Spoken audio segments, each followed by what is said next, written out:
ಬರದ ಪರಿಸ್ಥಿತಿಯ ಒಂದು ವೀಕ್ಷಣೆಗೆ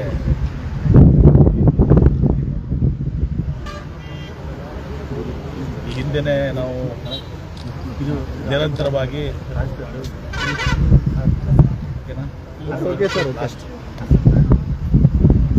ನಾನು ಬರ ವೀಕ್ಷಣೆ ಸಲುವಾಗಿ ಇಲ್ಲಿ ನಾವು ಒಂದು ಚೌಧರಿ ಅವರ ನಮ್ಮ ಭೇಟಿ ನಾನು ನಿರಂತರವಾಗಿ ಕೂಡ ಪೂರ್ವ ಇದರಲ್ಲಿನ ಸಭೆಗಳನ್ನ ಮಾಡ್ಕೊಂಡು ಬಂದಿದ್ದೀವಿ. ನಾವು ಕೂಡ ಮಾಡಿದ್ದೀವಿ. ನಾವು ಈಗ ಬರ ಇದು ಆದ್ಮೇಲೆ ನಾವು ಸುದ್ದಿ ಮಾಡಿಲ್ಲ. ಮೊದಲನೇ ನಾನು ಮೀಟಿಂಗ್ಸ್ ಮಾಡಿದ್ದೆ. ನಾನು ನಿರಂತರವಾಗಿ ಜಿಲ್ಲಾಧಿಕಾರಿಗಳು ಶಾಸಕರು ಕೆಲಸ ಈಗ ಮೊದಲು ಒಂದು ಸಲ ಇದು ಬಿತ್ತನೆ ಆಯಿತು. ಆ ಬಿತ್ತನೆಯಲ್ಲಿ ಸುಮಾರು 17% ಆಗಿತ್ತು. ಅದು ಸಂಪೂರ್ಣವಾಗಿ ವಿಫಲ ಆಯಿತು. ಈಗ ಎರಡನೇ ಬಾರಿ ಈಗ ಏನೋ ಆಶಾದಾಯಕವಾಗಿ ಇರುವಂಥ ಸಂದರ್ಭದಲ್ಲಿ ಸುಮಾರು 87% ಬಿತ್ತನೆ ಆಯಿತು. ಮಳೆ ಸಹ ನಮ್ಮ ವಾಡಿಕೆ ಮಳೆಗಿಂತ ಈಗ 14% -40%. ಆದರೆ ಕುಡಿಲಿಕ್ಕೆ ಆಲ್ಮಟ್ಟಿ, ನಾರಾಯಣಪುರ ಆಗಲಿ, ಭೀಮಾದಲ್ಲಿ ನಮಗೆ ಯಾವುದೇ ಸಮಸ್ಯೆ ಇಲ್ಲ. ಇಲ್ಲಿ ನಾವು ಮಾಡಿದಾಗ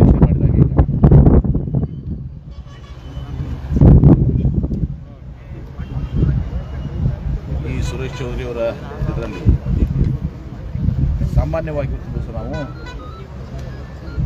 ಈ ಒಂದು ಪ್ಲಾಟ್ನಲ್ಲಿ ಏನೋ ಈಗ ಮಾಡೆಲ್ ಪ್ಲಾಟ್ ಮಾಡಿದ್ವಿ, 2 ಪಟ್ಟು ಸಹ ಬೆಳೆ ಬರಬೇಕಾಗಿತ್ತು. ಅಂದರೆ 53 ಗಿಡ ಸಹ ಒಂದು ಪ್ಲಾಟ್ನಲ್ಲಿ, ಅದು ಸುಮಾರು 23, ಅಂದರೆ ಲೆಸ್ ದನ್ 50%, 45%. ಆಮೇಲೆ ಗಿಡದ ಎತ್ತರ ಈಗ ನಾವು ನೋಡಿದ್ದೀವಿ, ಅದು ಸುಮಾರು 3 ಫೂಟ್ ಬರಬೇಕಾಗಿತ್ತು. ಆದರೆ ಇಲ್ಲಿ ನೋಡಿದ್ರೆ ಈಗ ಕೆಲವೊಂದು 6 ಇಂಚು ಇಲ್ಲ, ಕೆಲವೊಂದು ಒಂದು ಫೂಟು ಕೂಡ ಯಾವುದೂ ಇಲ್ಲ.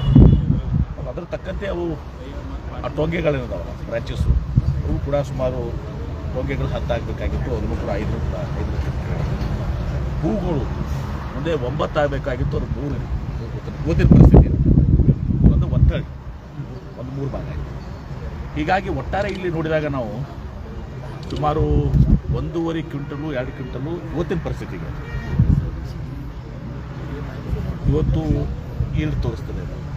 ನಾರ್ಮಲ್ ಆಗಿ 8 ಕ್ವಿಂಟಲ್ ಆಗ್ತದೆ. ನಾರ್ಮಲ್ ಆಗಿ 8 ಕ್ವಿಂಟಲ್, ಅದು ದಿವಸ 1.5 ಇಂದ 2 ಇದು ಪರಿಸ್ಥಿತಿ. ಇನ್ನೂ ಉಳಿದನ್ನೆಲ್ಲ ಕೂಡ ನೋಡ್ಕೊತಾ ಇದ್ದೀವಿ. ಅಂದರೆ ಒಂದು ಈ ಸಲ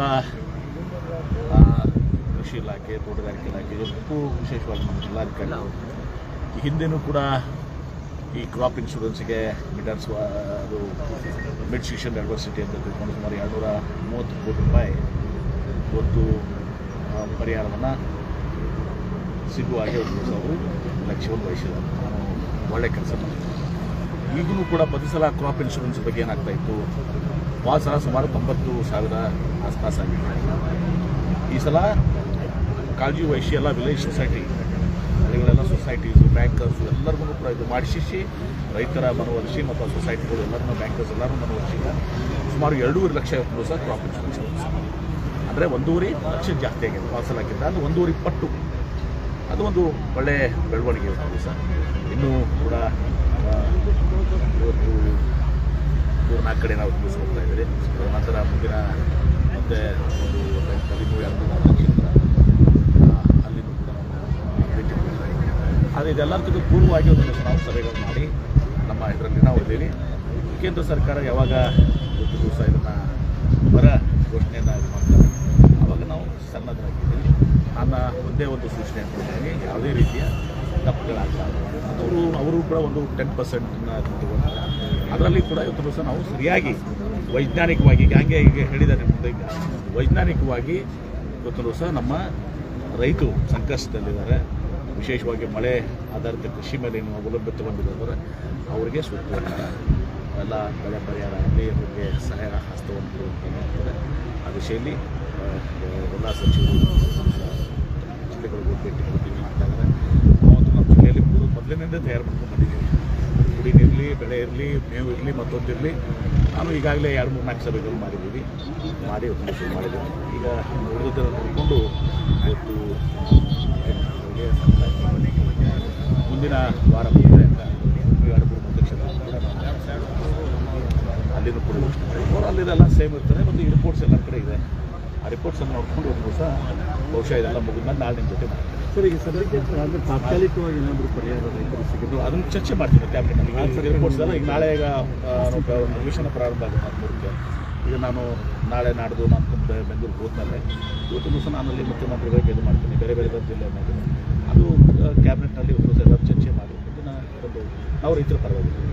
ಸರ್, ಈಗ ವಿಮೆ ಹಣ ಆಯಿತು ಅಥವಾ ಬರ ಪರಿಹಾರ ಆಯಿತು, ಬೆಳೆ ಇದ್ದರೆ ಮಾತ್ರ ಬರ್ತೈತಿ. ಕೆಲವೊಂದು ಜನ ಬಿತ್ತೇ ಇಲ್ಲ, ಅವರಿಗೆ ಅದನ್ನು ನಾವು ಬಿತ್ತಿಲ್ಲಾರ್ದಕ್ಕೆ ಬಗ್ಗೆ ನಾವು ಇದು ಮಾತನಾಡೋಕ್ಕಾಗಲ್ಲ. ಹಿಂದೆ ಹೇಳಿದ್ದಲ್ಲ 70% ಗಟ್ಟಿನ ಆಗಿತ್ತು, ಸಂಪೂರ್ಣ ಲಾಸ್ ಇದೆ. ಅದನ್ನು ಯಾವ ರೀತಿ ನಾವು ಇದು ಮಾಡಬೇಕು ಇದೆಲ್ಲರೂ ಕೂಡ ಚರ್ಚೆ ಮಾಡ್ತೀವಿ. ಚರ್ಚೆ ಮಾಡಿ ನಾವು ರೈತರ ಪರವಾಗಿ ಬಿತ್ತನೆ ಆಗಲಾರ್ದ ಬಗ್ಗೆನೂ ಕೂಡ ವಿಚಾರ ಮಾಡ್ತೀವಿ, ಚರ್ಚೆ ಮಾಡಿ. ವಿಜಯಪುರ ಜಿಲ್ಲೆಯಲ್ಲಿ ಇರ್ತಕ್ಕಂಥ ಮಳೆ ಮಾಪನ ಕೇಂದ್ರದಲ್ಲಿ ಮಳೆ ಆಗಿದೆ ಅಂತ ಈಗ ನೋಡಿ ನೋಡಿ -14% ಮಳೆ ಇದು ಒಂದೇ ಅಲ್ಲ, ಈಗೆಲ್ಲ ಸ್ಯಾಟಲೈಟ್. ಈಗ ಯಾವುದು ಇವ್ರು ಮಾಪನ ಏನು ಬೇಕಾದ್ ಮಾಡಲಿ. ಈಗ ಮಿಲಿಮೀಟರ್ ಬೈ ಮಿಲಿಮೀಟರ್ ಚೌಕಟ್ಟು ಮಾಡ್ತಾರೆ. ನೀವು ಪ್ಲಾಟ್ ಮಾಡಿರಲ್ಲ, ಈಗ ನಾನು ನೋಡಿದ್ದೀನಿ ಈಗೆಲ್ಲ ಸ್ಯಾಟಲೈಟ್ ಮೂಲಕ ನೀವು ಎಷ್ಟು ರೆಸಲ್ಯೂಷನ್ ಬೇಕೋ ಅಷ್ಟು ರೆಸಲ್ಯೂಷನ್ ಬರ್ತದೆ. ಇಲ್ಲಿ ಇನ್ನೊಂದು ಹೇಳಿದ್ರು ಗೊತ್ತಲ್ಲ ನಮಗೆ, ಮಳೆ ಬಂದಿದೆ ಬಟ್ ಗಾಳಿ ತುಳು ಸಹ ಮತ್ತು ಬಿಸಿಲಿಗೆ ಆಪರೇಷನ್ ಆಗ್ತಾ ಇದೆ. ಇದನ್ನು ಕೂಡ ರಿಪೋರ್ಟಲ್ಲಿ ಹಾಕಿರ್ತೀವಿ. ಇದು ಕೂಡ ರಿಪೋರ್ಟ್ ಹಾಕಿದೆ. ಇನ್ನು ಉಳಿದ ಪ್ಲಾಟ್ಸ್ ನಾನು ನೋಡಿ ಸಂಘಟಿತವಾಗಿ ನಾನು ನಾಳೆ ನಿಮ್ಮ ಮೀಡಿಯಾಕ್ಕೆ ನಿಮಗೆ ಸೊ ಟೆಂಟೇಟಿವ್ಲಿ ಇದು ಯಾವಾಗ ಡಿಕ್ಲೇರ್ ಆಗುವಂಥ ಬರ ಅಂತ ಡಿಕ್ಲೇರ್ ಆಗೋ ಟೆಂಟೇಟಿವ್ಲಿ ಅದು ಜನರಲಿ ಅವ್ರದ್ದು ಏನಿರ್ತದೆ, ಐ ಥಿಂಕ್ ಆಗಸ್ಟ್ ಎಂಡಿಗೆ ಅವ್ರದ್ದು ಮಾಡ್ತಾರೆ ಕೇಂದ್ರ ಸರ್ಕಾರ. ಈಗ ನಮ್ಮ ಒಂದೆಷ್ಟೋ ಸಂದರ್ಭದಲ್ಲಿ ನಮಗೆ ಗೊತ್ತಿದೆ ಈಗ ಬರ ಇದೆ, ಕೆಲವೊಂದು ಜಿಲ್ಲೆಗಳಲ್ಲಿ ಅನೌನ್ಸ್ ಮಾಡಬೇಕು ಅಂತ ಇದ್ದಾರೆ. ಬಟ್ ಕೇಂದ್ರ ಸರ್ಕಾರ I think they will wait until August end ಏನೋ ಇದೆ. ಪರಿಹಾರ ಹಿಂಗಾರಿಗಾದರೂ ಅನುಕೂಲ ಆಗುತ್ತೆ. ನೋಡಿ, ನಾವು ಸರ್ಕಾರ ರೈತರ ಪರವಾಗಿದ್ದೀವಿ. ಯಾಕಂತ ಕೇಳಿ ನಾನು ನಿರಂತರವಾಗಿ 3-4 ಸಭೆಗಳು ಕಂಟಿನ್ಯೂಸ್ ಆಗಿ ಮಾಡಿದ್ದೀವಿ. ಈಗ ಫಾರ್ ಎಕ್ಸಾಂಪಲ್ ಈಗ ಒಂದು 2.5 ಲಕ್ಷ ಕ್ರಾಪ್ ಇನ್ಶೂರೆನ್ಸ್ ಆಗಿದೆ, 90,000ರಿಂದ 2.5 ಲಕ್ಷ. ಮತ್ತು ಇವತ್ತೆಲ್ಲ ಇಷ್ಟು ಸೈಂಟಿಫಿಕ್ ಆಗಿ ಪ್ರೊಸೀಜರ್ ಮಾಡ್ತಾರೆ. ಡಿಸ್ಟ್ರಿಕ್ಟ್ ಅಡ್ಮಿನಿಸ್ಟ್ರೇಷನು ಮತ್ತು ಡಿಪಾರ್ಟ್ಮೆಂಟ್ಸು ಒಳ್ಳೆ ರೀತಿ ಕೆಲಸ ಮಾಡ್ತಾರೆ. ಕುಡಿ ನೀರಿನ ಬಗ್ಗೆ ಕೂಡ ನಾವು ಎಲ್ಲ ರೀತಿ ಕ್ರಮಗಳನ್ನ ನಮ್ಮ ಜಿಲ್ಲೆಯಲ್ಲಿ ನಾವು ತಗೊಂಡಿದ್ದೀವಿ. ಎಷ್ಟು ಸಾಧ್ಯ ಆಗ್ತದೆ ಶಕ್ತಿ ಮೀರಿ. ಎಲ್ಲನೂ ಕೂಡ ಬರೀ ನಮ್ಮ ಬಿಜಾಪುರ ಜಿಲ್ಲೆ ಬರ್ತಕ್ಕಂಥ ಈ ರಾಜ್ಯಕ್ಕೆ ಏನದು ಆಗ್ತದೆ ಮತ್ತು ಕೇಂದ್ರ ಸರ್ಕಾರದ ಪಾತ್ರ ಇರ್ತದೆ, ಅದನ್ನು ನೋಡಿಕೊಂಡು ಎಷ್ಟು ಸಾಧ್ಯ ಆಗ್ತದೆ ಮ್ಯಾಕ್ಸಿಮಮ್ ನಾವು ರೈತರ ಪರವಾಗಿ ನಾವು ನಮ್ಮ ನಿರ್ವಹಣೆ ಇನ್ನೂ ನಮಗೆ ಹೊರಗಡೆ ಕಳಿಸಿಲ್ಲ. ನಾಳೆ ಬಂದ ನಾಳೆ ಅವ್ರು ಬೇರೆ ಕೆಲಸ ಇಲ್ಲ ಏನ್ರಿ, ಅವರೆಲ್ಲ ಅಲ್ಲಿ ಬಿಡ್ತಿದ್ದಾರೆ. ಇಲ್ಲೇ ಬಿಡಿದಿದ್ದಲ್ಲ, ಅವ್ರು ಬಿಡಿದಿದ್ದಾಗದಾರ. ನಾವು ದೇವರೊಬ್ಬರಿಗೆ ಶಾಸಕರಿಗೆ ಕೇಳಿದ, ನೋಡ್ಬೋ ನಿಮ್ಮ ಮತಕ್ಷೇತ್ರ ಹೋಗ್ತೀನಿ ನಾಳೆ ಬಾರಿ ಅಂತ ಹೇಳಿ ನಾವು ಬಿಡದಿ ಹೋರಾಡ್ದಾಗ ಪಾದಯಾತ್ರೆ ಸರ್ ಇವತ್ತು. ಸರ್ ನಿಖಿಲ್ ಕುಮಾರ್ ಸರ್ ಸೇರಿ ಮಾಡ್ತಾರೆ ಸರ್ ಪಾದಯಾತ್ರೆ. ಪ್ಲೀಸ್, ಐ ನಾಟ್ ಬಂದಿನ ಸರಿ ಸರ್. ರಾಟ್ ಬಂದಾಗ ನೋ ಅದರ್ ಥಿಂಗ್.